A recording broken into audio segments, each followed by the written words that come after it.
100% commitment, 100%-এর নিচে 99% commitment মতো চলবে না। এটা আমরা এটা উদ্যোগ নিয়েছি। আল্লাহর রহমতে এটার জন্য যা যা করণীয় আমরা আমাদের তরফ থেকে আমাদের সামর্থ্যের ভিতরে যা যা করার সব কিছু করেছি এবং কমিটমেন্টের জায়গায় এক বিন্দু নেই, একটা ঘাটতি নেই। আর যেটা দেখছি এখন পর্যন্ত তো খুব ভালো দেখছি, শুধু এই যে লাইনটা নিয়ে দাঁড়াচ্ছে গরমের ভিতরে, ওরা একটু কষ্ট পাচ্ছে। তো এটার ব্যাপারে বোধহয় আমাদের খুব একটা কিছু করার নাই। তো সব কিছু সুষ্ঠুভাবে চলছে। এখন পর্যন্ত এমন কিছু শুনিনি যেটা নিয়ে খুব কনসার্ন হওয়ার কারণ আছে।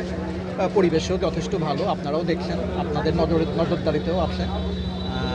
আপনাদের সহযোগিতা কামনা করছি এবং আপনারা সবাই মিলে, আমরা সবাই মিলে আমার মনে হয় যে আমাদের যে সদিচ্ছা আছে এটা যদি আমরা বজায় রাখতে পারি তো খুব সুন্দর করে মাত্র 30% টাকায় জমির মালিক হয়ে নতুন বাংলাদেশের গড়ে তোলার স্বপ্ন দেখা বাংলা বসতি।